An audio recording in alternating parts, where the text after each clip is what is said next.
Hello? Nakakita niyo ba yung cabinet na yan? Ngayon, ipapakita ko sa inyo kung paano gumawa yan.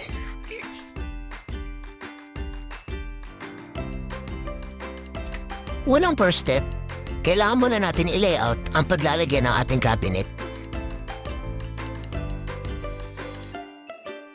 Kung mapapansin nyo, ang una kong kinakabit ay yung likod ng ating cabinet. Para mamaya, isusuksok na lang natin yung cabinet dyan.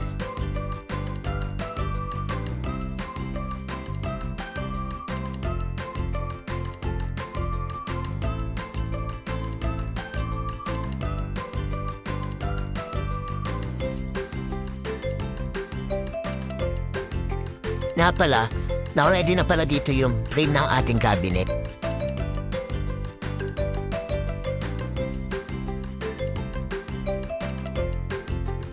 O sige na, suksok mo na yan dyan, boy. O diba, gano'n lang siya kasimple. Kagandahan dito, pwede mo pa siya i-align. Pag okay na, pwede na natin siya i-fix. Patibayin pa natin tong pinakalikod niya para siguradong wala nang tanggalan.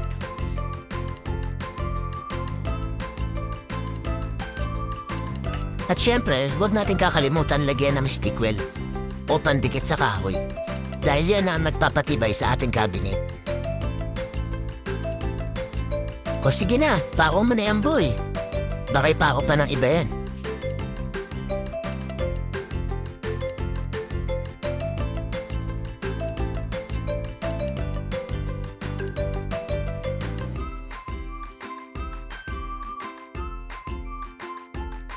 O diba? Ang ganda. Gano'n lang siya kasimple kaya huwag ginapahirapan ng mga sarili nyo. Charot lang.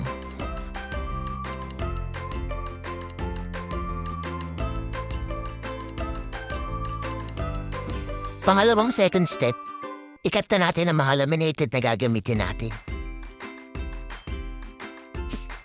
Medyo nagpa-sobra lang ako ng sukat sa tinatabas ko. Para di tayo kapusin. Dahil mas madaling magbawas kaysa magdagdag. Papandaan niyo yan, ha?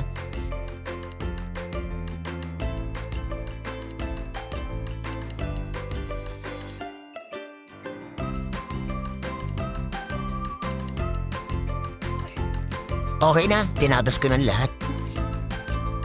Ngayon, ang una natin lalagyan, syempre yung likod pa rin. Dahil ito ang pinakamahirap lagyan ng laminated. Nga pala, katam yung ginagamit ko pambawas diyan sa laminated.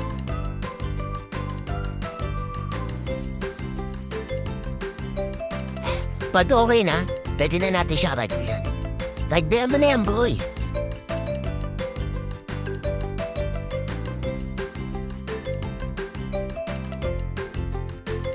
Pagkatapos, isunod na natin itong taas.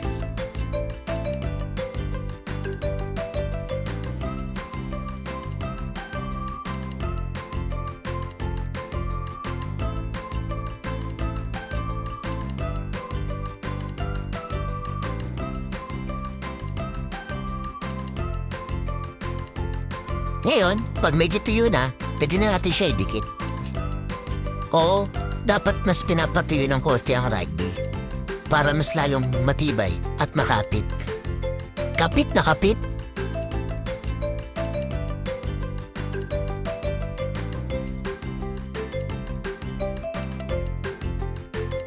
Isunod naman natin yung dalawa sa gilid.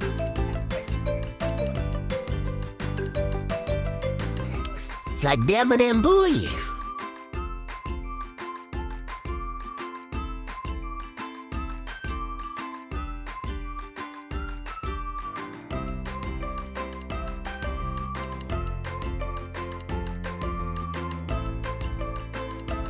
Patiyuin lang ng ilang minuto at pwede na siya may dikit. At kapag nadikitan na natin lahat, pwede na natin kaskasin ng mga sobra. Nga pala, squalo yung ginagamit ko pang kaskas sa mga sobra niyan. O diba, ang ganda na? Isunod naman natin tong labas. Unahin na natin yung dalawang gilid. Sige na, rugby mo na yan, boy.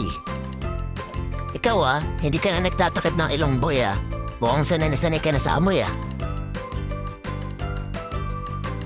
Sige na, dikit mo na yan, baka dikit pa ng iba yan. Siguraduhin lang natin nakaskas yung mga sobralet sa gilid. Bago natin ilagay yung ibabaw para siguradong walang sabit.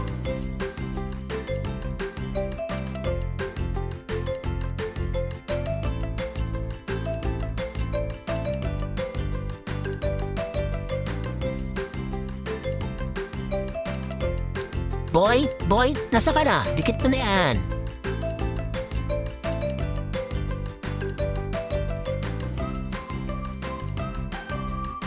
Oops, nadikitan na natin lahat. Paskasin na lang natin itong mga sobra para mamaya pwede na natin lagyan ng aging.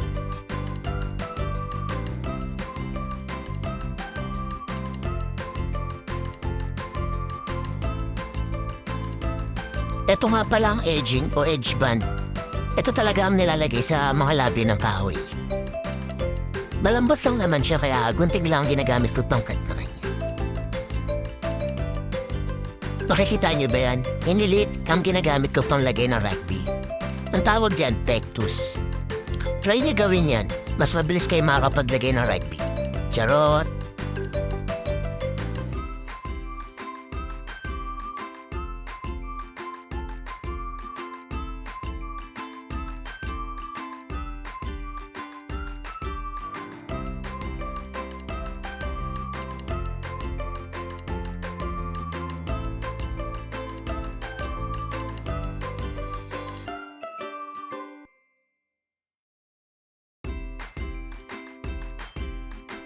Sige na, dikit na natin to nang matapos na.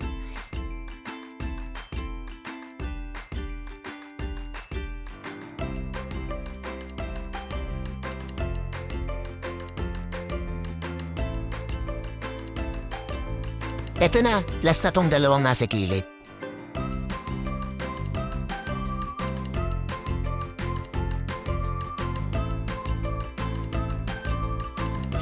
Katamin mo na yan mga sobra boy para makita na natin ang resulta.